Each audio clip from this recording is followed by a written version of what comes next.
రోజు మీరు తినే బొగ్గు, రోజు మనం బొగ్గు ఇలాంటివి తిన్నప్పుడే మీ ఆరోగ్యం గట్టిగా ఉంటుంది. మీరు ఆ రోజు ఆయిల్ తినండి, లేకపోతే పన్నీర్ తోటి తినండి, డాబాలల్లో ఏమైనా తినండి పిచ్చి పిచ్చిగా. ఆ రోజు బొగ్గున్న వస్తువుతో తింటే మీ ఆరోగ్యం బాగుంటుంది. తందూరు రోటీ అనండి, చికెన్ టిక్కా అనండి, జొన్న రొట్టె అనండి.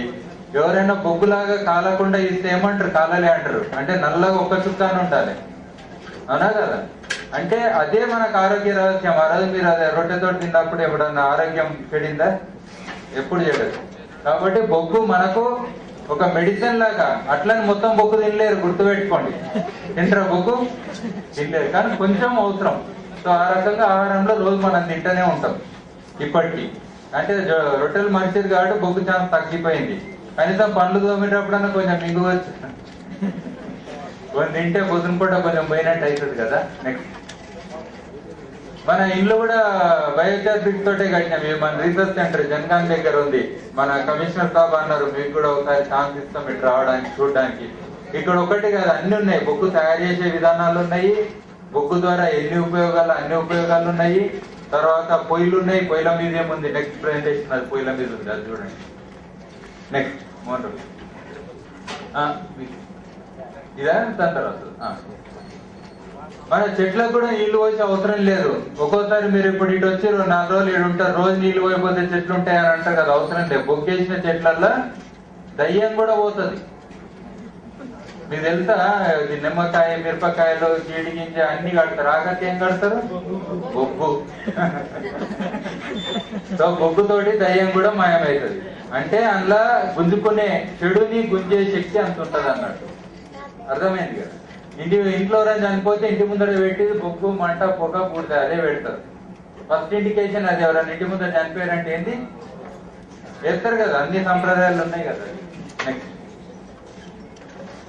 ఇది వాటర్ లెస్ ముందు పెట్టిన స్లైడ్. ఏది నెక్స్ట్, ఇదే బయోచార్ బ్రిక్స్. మన అట్లా బ్రిక్స్ లలో పెట్టేసినాం అనుకోండి, మన స్మెల్ మొత్తం తీసేసుకుంటుంది గోడ. ఎంత ఫ్రెష్గా ఉంటుంది. ఇప్పుడు మన అట్లా అవుతుందా? ఇప్పుడే ఉంది కానీ పౌడర్ ఏమి లేదు, ఎందుకంటే డోర్ బంద్ చేస్తాం. కిటికీలు అసలు ఓపెన్ చేయము. ఈ గాలి, మన గాలి మనకి తిరుగుతూనే ఉంటది గోల్. మన ఆత్మలన్నీ ఒకటైపోతాయి ఒక రూమ్ లో కూర్చుంటే. ఎందుకంటే శ్వాసనే ఆత్మ, అవునా కదా? పుట్టినప్పటి నుంచి వచ్చే వరకు మనతో ఉండేది శ్వాస, అదే ఆత్మ. ఇప్పుడు అందరి ఆత్మలు ఒకటే, సింగిల్ సోల్. నెక్స్ట్, సో ఇప్పుడు మన సింపుల్ మెథడ్ అర్బన్ ఏరియాస్ లో, అంటే మన కమిషనర్ సాబ్ అన్నారు ఇక్కడ మీద చేద్దామని, దానికోసం ఇది నేను తయారు చేసిన. ఈవెన్ అర్బన్ ఏరియాస్ లో కూడా రూఫ్ టాప్, చాలా మంది అపార్ట్మెంట్లు, బిల్డింగ్లు అయిపోయినాయి కదా, మాకు జాగా లేదు, అన్ని బండలు వేసేస్తారు, అవునా కదా? సో వాళ్ళకు ఇట్లా మీద తొట్లు కట్టేసి మనం చిన్న పైప్ లైన్, అదేంటంటే ఎక్సెస్ నీళ్లు పోవడానికి కొంచెం ఏంది ఇసుక లాంటిది అలాంటిది వేసి దాని మీద బయోచార్ కంపోస్ట్ చేస్తే. బయోచార్ కంపోస్ట్ ఎందుకంటే ఇది లైట్ వెయిట్ మెటీరియల్, అంటే మీ యొక్క బిల్డింగ్ మీద బరువు పడది. అదే మీరు మట్టి వేసి నీళ్లు పోస్తే బరువు ఎక్కువ అవుతుంది, బిల్డింగ్ కి ప్రాబ్లం అవుతుంది కదా. బయోచార్ కంపోస్ట్ అయితే లైట్ వెయిట్ మెటీరియల్ కాబట్టి మీ యొక్క ఇంపాక్ట్ కాకుండా, మళ్ళీ చెట్లు చూసి ఎట్లా మొలిచినాయి, ఇంత కాదు, మట్టి వేసి ఇంతే వస్తాయి. మన బయోచార్ కంపోస్ట్ చేస్తే అంత వస్తుంది. సో అట్లా రికార్డ్ గ్రోత్ అవుతుంది. మీ యొక్క కూరగాయలు మీకు కావాల్సినవన్నీ కూడా మీ దగ్గర పండించుకోవడానికి ఇది ఒకటి అవకాశం మనకు.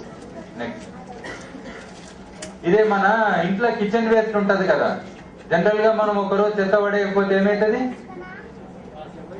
వాసన వస్తుంది. అయితే బొగ్గుది ఏం చేయాలి? చెత్త పెట్టేసి దాని మీద బొగ్గుతో లేయర్ వేయాలి. వేస్తే వాసన అనేది రాదు. సో లోపల ఉన్నది రాటింగ్ అవుతుంది. రాటింగ్ అంటే కుళ్ళుతుంటది.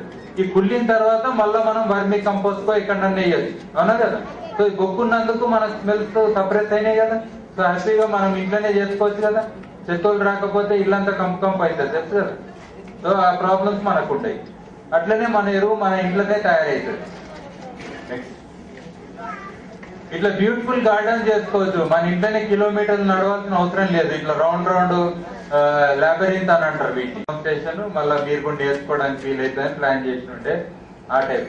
లాబిరింత్ అంటే ఈ టైప్, ఒక డైరెక్షన్ తెస్తే తిరిగి మళ్ళీ బయటకు వస్తాం అన్నట్టు. ఇదే నేను చెప్పినట్టు కింద మీద ప్లాంట్స్ ఉన్నాయి. శాండ్ కానీ మన బఠానీ అంటాం, లవ్ ఉంటాయి కదా ఇసుకల రాళ్ళు, గుల్కరాళ్ళ టైప్ ఇది వేయాలి. ఒక ప్లాస్టిక్ వేయాలి. తర్వాత బ్రిక్స్ పెడితే అయిపోతుంది. బ్రిక్స్ తోటి కట్టవద్దు, ఉట్టిగా సిమెంట్ బ్రిక్స్ ఒకదాని ఇంత ఉడిచి పెట్టవచ్చు పడకుండా చాలు. ఒక ప్లాస్టిక్ కాగితం, ప్లాస్టిక్ చాలా మంది చెడ్డది అంటారు, ఎందుకు 200 ఏళ్ల వరకు కరగది అంటారు. అదృష్టం కదా, ఒకసారి ప్లాస్టిక్ చేస్తే 200 ఏళ్ళు మన పిల్లలు కూడా అలా పండించుకోవచ్చు. ఏదైనా నెగిటివ్ ని పాజిటివ్ గా తీసుకోండి. వాళ్ళు అన్నది ప్రూవ్ చేయడానికేనే కదా ఎవరు ప్లాస్టిక్ వేస్తున్నాం మనము. అది తొందరగా కరిగితే చెప్పాలి, ఎవరన్నా 200 ఏళ్ళు కరగదు మా దగ్గర చూడ అట్లా వేసినాం ఆల్రెడీ పోయిందని ఉల్టా కేసు పెట్టవచ్చు అలా మీద. అంతే కదా, ప్లాస్టిక్ ని బ్యాన్ చేయాలంటారు, మరి అట్లా యూజ్ చేసుకుందాం తప్పేమున్నది. నెక్స్ట్ ఈ అడ్వాంటేజెస్ ని అన్నట్టు ఇప్పుడు low cost solution, especial urban spaces లో ఏం లాభం అంటే ఇది low cost solution urban space use చేసుకోనికి మనకున్న రూఫ్ టాప్ అవన్నీ కూడా. తర్వాత ఫుడ్, మనం ఎక్కడి నుంచో కూరగాయలు తెచ్చుకోవడం కష్టం కదా, మన కూరగాయలు మనం కొనమంటే ఇదే కిచెన్ గార్డెన్. ఇప్పుడు మీకు పల్లెటూర్లలో మీరు చెప్పనీకే తక్కువ ప్లేస్ లో ఎక్కువ పంట తీయడానికి ఇదే మెథడ్ మీరు లోకల్ అడాప్ట్ చేయొచ్చు. సరేనా, ఎప్పుడైనా నీళ్ళు ఎక్కువ పోయలేము మామూలు భూమి మీద, ఎంత పోసినా భూమి కిందికి పోతుంది కాబట్టి ప్లాస్టిక్ అయితే మెయిన్ తప్పేం లేదు.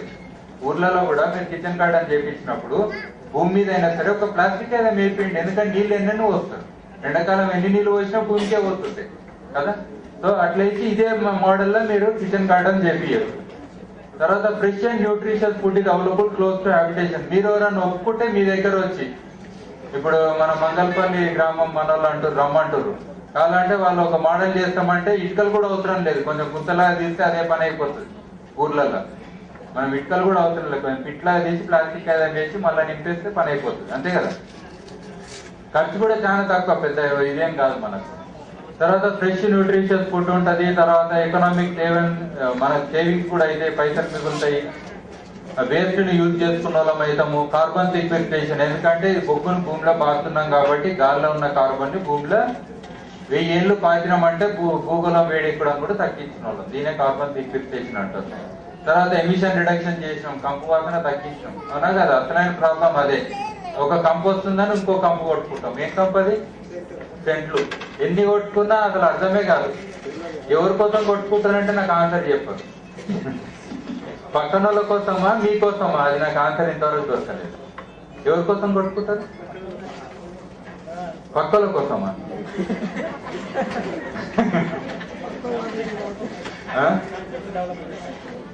ఏమో నాకు అర్థం కాదు. ఒక దాంట్లోనేమో ఒక మొగాయన కొట్టుకుంటే ఒక 5-6 మంది ఆడవాళ్ళు వచ్చి మీద పడతారు.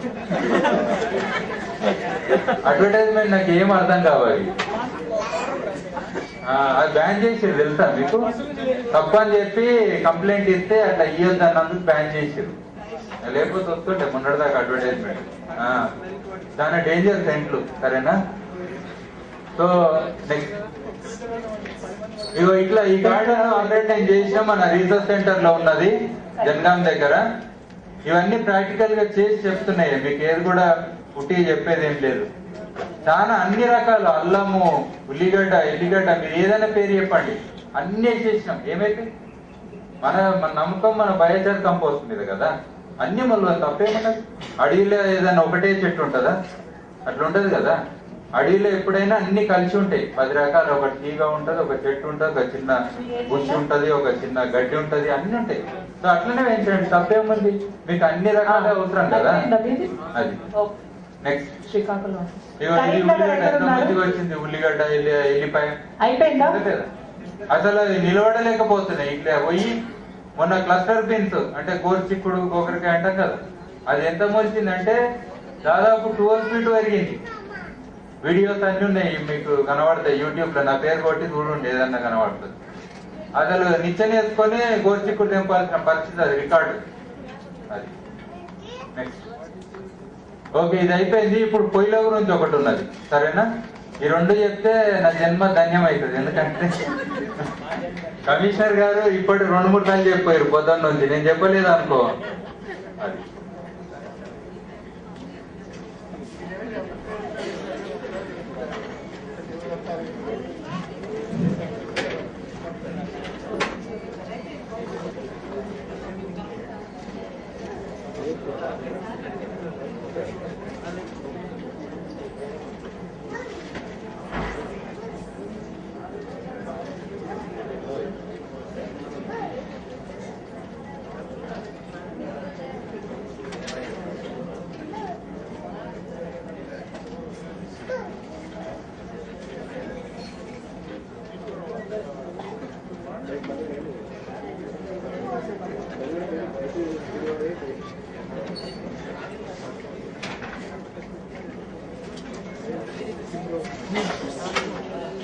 ఓకే, ఇది చాలా ఇంపార్టెంట్.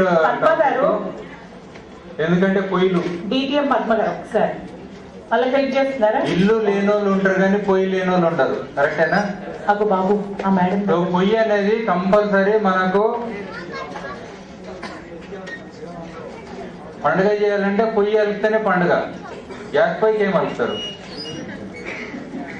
గ్యాస్ పొయ్యిని తుడిస్తే పండుగ, కరెక్టా? అదేం లేదు. సో పొయ్యి మాత్రం చాలా ఇంపార్టెంట్. పరిస్థితి ఎట్లుందంటే మన ప్రతి ఒక్క ఊరికి నేను చెప్తున్నా, నమ్మండి, ప్రతి ఒక్క ఊర్లో ఒక వ్యక్తి పొగ కారణంగా ప్రతి సంవత్సరం చనిపోతుర్రు. ఇది WHO వాళ్ళ లెక్క, మన భారతదేశం సంగతి చెప్తుంది. ప్రతి గ్రామంలో ఒకరు ప్రతి సంవత్సరము పొగ కారణంగా ఏది వంట వండుకుంటే చనిపోతుంది. సిగరెట్ తాగి చనిపోయడం వేరే లెక్క, మనకు సంబంధం లేదు. కానీ ఒక్క పొగ పొయ్యితోటి ఎంత పొగ వస్తుందో తెలుసా మీకు? ఆడవాళ్ళు సిగరెట్ తాగుతారా? కొంతమంది తాగుతారు, అది బీడీ చుట్టలు అది తాగుతారు, వేరే టైపు. సరే, తాగే దగ్గర తాగుతారు, కానీ అందరుకోండి ఎంత తాగినా ఒక్కరోజు ఎన్ని ప్యాకెట్లు తాగలుగుతారు? మొగోళ్ళు అయినా ఎవరైనా కానీ ఒక ప్యాకెట్, 2 ప్యాకెట్, 3 ప్యాకెట్లు, అంతే కదా. ఇది పొగ ఎంత అంటే దాదాపు 150 సిగరెట్లు అంత పొగ ఒక మహిళకు వస్తుంది రోజు. మొగోళ్ళు ఏమో పైసలు పెట్టి కొనుక్కొని తాగుతారు. తర్వాత దానికి ఒక స్టైల్ ఉంటది. ఆడోళ్ళకు పైపు పెట్టి ఉల్టా ఊది తాగాలి, ఉన్న గాలి అంతా బయటికి ఇవ్వాలి, మళ్ళీ ఒకటేసారి మొత్తము లోపడుకోవాలి. వీళ్ళు 150 సిగరెట్లు తాగి ఒకవేళ అది సిగరెట్ లాంటి చిక్కిస్తే వంట వరి చేస్తుండే, మొగోళ్ళే చేస్తుండే. ఎందుకంటే పొద్దున్న నుంచి దమ్ము కొట్టలే, నువ్వు పక్క జరు, నేను వంట చేసి ఇయ్యాలని చెప్పి, అంతే కదా. అందులో ఏం మజా ఉంటుంది చెప్పండి మీరు? సిగరెట్ పొగలో ఏమన్నా మజా ఉంటుందా? తర్వాత ఏడవాలి. పొగ తాగకుండా ఏడ్చిన వాళ్ళు ఉన్నారా? మొగోళ్ళు సిగరెట్ తాగకుండా ఏడ్చిన వాళ్ళు ఉన్నారా? కళ్ళల్లో నీళ్ళు వచ్చుకుంటా సిగరెట్ తాగేటోళ్ళు ఉన్నారా? కానీ ఆడవాళ్ళు కంపల్సరీ ఏడుస్తారు, దగ్గుతారు, అన్నా కదా. ఎక్కువ చేసేది ఆడలే కదా వంటలు, అందుకే చెప్తున్నా. తర్వాత అట్లా వంగి చేయాలి మొత్తం దాని మీద. మనం ఎందుకంటే కలపడానికి యాంగిల్ కూడా మంచి ఇట్లా వంగే. పొద్దున్నాగా నాట్లు వేసేయడము వంగడమే. మీరు మొగోళ్ళు ఇట్లా నిలబడండి, చెప్తే నిలబడి పెద్ద అందుకోండి, ఒక 2 నిమిషాలు నిలబడండి. నాకే రాదు పొద్దున యోగా, మీరు ఒక్కటే కష్టంగా చేసేది. అట్లా అంటే వాళ్ళు పొద్దున్న దాకా నాట్లేసి వస్తారు, తెలుసు కదా. పొలాలలో కంటిన్యూస్ వంగే కదా, మళ్ళీ వంట కాడ వంగే వంట చేయాలి. అలాగే ఎంత కష్టం ఉంటుంది? రోజు 1.5 సేపు కూర్చోవాలి. నెక్స్ట్ పిల్లలు, నేను స్కూళ్ళల్లో అవేర్నెస్ చేస్తుంటా పొయ్యిల మీద. మాకేం సంబంధం సార్, మాకు ఆల్రెడీ మస్తు సిలబస్ ఉంది అంటారు. ఇది అదే సిలబస్ అని చెప్తారు. ఇందులో ఫిజిక్స్ ఉంటుంది, బయాలజీ ఉంటుంది, ఎన్విరాన్మెంట్ ఉంటుంది, క్లైమేట్ చేంజ్ ఉంటుంది, కార్బన్ ఎమిషన్స్ ఉంటాయి, హెల్త్ ఉంటుంది. ఇలా లేనిదేది పొయ్యిలో అన్నీ ఉన్నాయి. దీని చాప్టర్ పెడితే మొత్తం ప్రపంచం గురించి చెప్పవచ్చు, అవునా కదా. ఆడపిల్లలు ప్రతి స్కూల్లో 5th to 10th క్లాస్ లోపల ఎవరన్నా ఉండని పొయ్యి దగ్గర అసలు ఎన్నడూ కూర్చొని వాళ్ళు ఎవరంటే ఒక్కరు చేయలేపారు. దాదాపుగా ప్రతిరోజు ఏదో టైంలో వాళ్ళు పొయ్యి దగ్గర కూర్చున్న వాళ్ళే. అంటే వంట చేయరేమో, కానీ వాళ్ళ అమ్మ అంటది, నేను బయట పని మీద వెళ్తున్నాను, నువ్వు చూడ అంటారు కదా. సర్ప్రైజింగ్ ఏంటంటే బాయ్స్ కూడా, వాళ్ళు కూడా చేతులు లేదు. ఎందుకంటే ఇవాళ పిల్లలు పెద్ద ఎక్కువ లేదు, ఒక కొడుకు బిడ్డ ఈ టైపే కదా. బిడ్డ కూర్చోడతారు, ఎవరో ఒకరు కూర్చోవాలి కదా.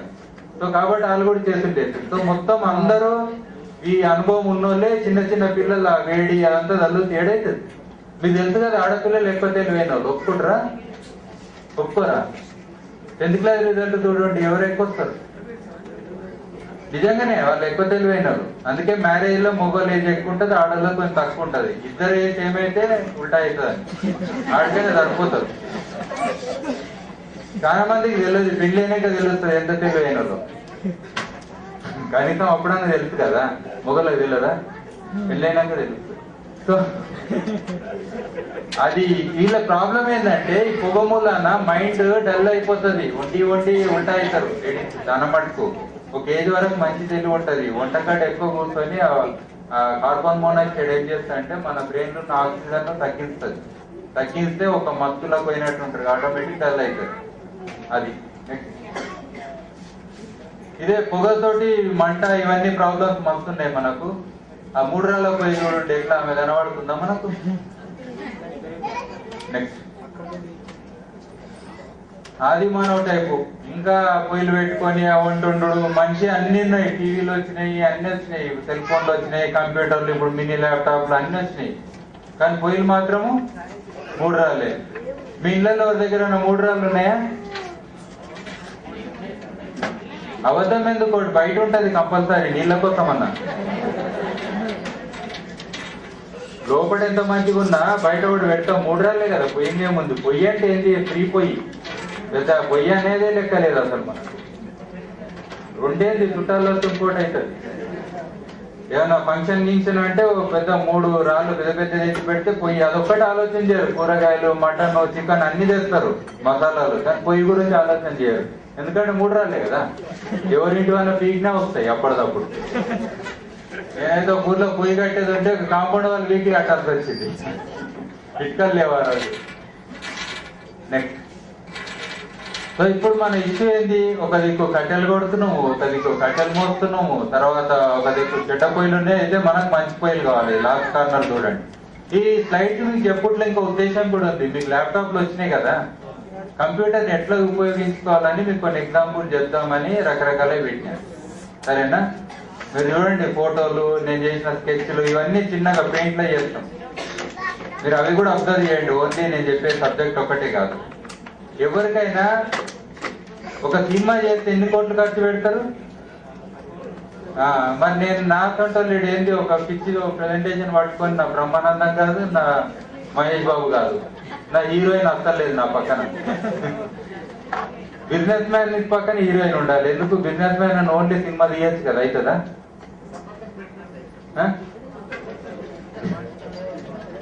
అందుకే ప్రెజెంటేషన్ సినిమా కంటే చాలా ముఖ్యం, అది గుర్తు పెట్టుకోండి. ఎందుకంటే సినిమాల్లో లేచిపోతుండ్రు, పాట వస్తే కూడా అట్లా వెళ్తుండ్రు 10 మంది. అదేందో నాకు అర్థం కాదు. ఎంత మంచి పాట వచ్చినా సగం మంది లేచిపోతుంటారు. సో మనం ప్రెజెంటేషన్ చేసేటప్పుడు ఎంతమందినైనా మీరు చేసే ప్రతి ఒక్కటి పంపుతారు కదా, మీరు చేసే ప్రతి ఒక్క ఫోటో కానీ ఏది పంపినా అందులో ఆలోచన చేయండి. ఇది పంపితే మన కమిషనర్ గారు చూస్తారా? వారే కాదు ఎవరైనా చూస్తారా? పంపినం అనేది కాదు లాజిక్. ఇప్పుడు మనం పొద్దున్న లేచి అట్లనే వస్తామా బయటికి?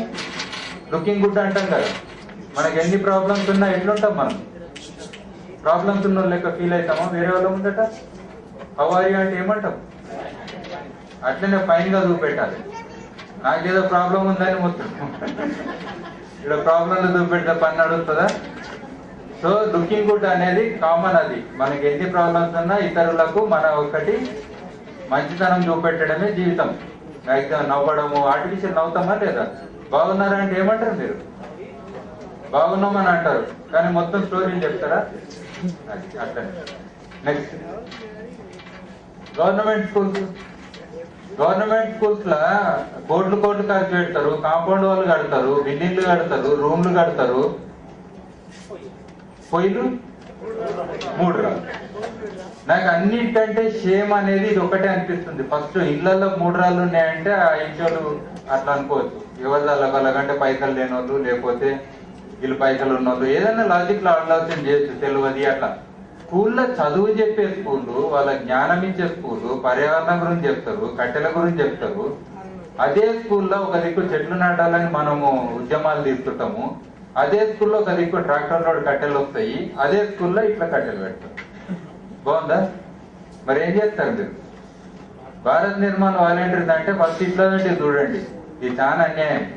సరేనా? మన అడుగు తరిగిపోనికి ఇట్లా కూడా మెయిన్ కారణం. తెలుసు అన్ని డిఫంక్ట్ ఉన్నాయి. ఒక్క లీక్ అయితే చాలు, ఎంత లీక్ అయినా అది మూలకే ఉంటది. అదే కాదు, గ్యాస్ కొని మనిషికి రూపాయి ఇస్తారు. ఇప్పుడు గ్యాస్ సిలిండర్లు బుకింగ్ కష్టము, అవి తెచ్చి వండేటోళ్ళు మన మహిళా గ్రూప్ లకు ఇచ్చిర్రు. వాళ్ళు మాకెందుకు సార్ మేము కట్టెలు తెచ్చి పెడతామంటారు. నెక్స్ట్ కట్టెలు చూడండి, డైరెక్ట్ చెట్లే పెడుతుంటారు. అది ఏం పోయి కనీసం కట్టే అంటే కొడతారు, కొట్టుడు కూడా లేదు, డైరెక్ట్ చెట్లే పెడతారు. నెక్స్ట్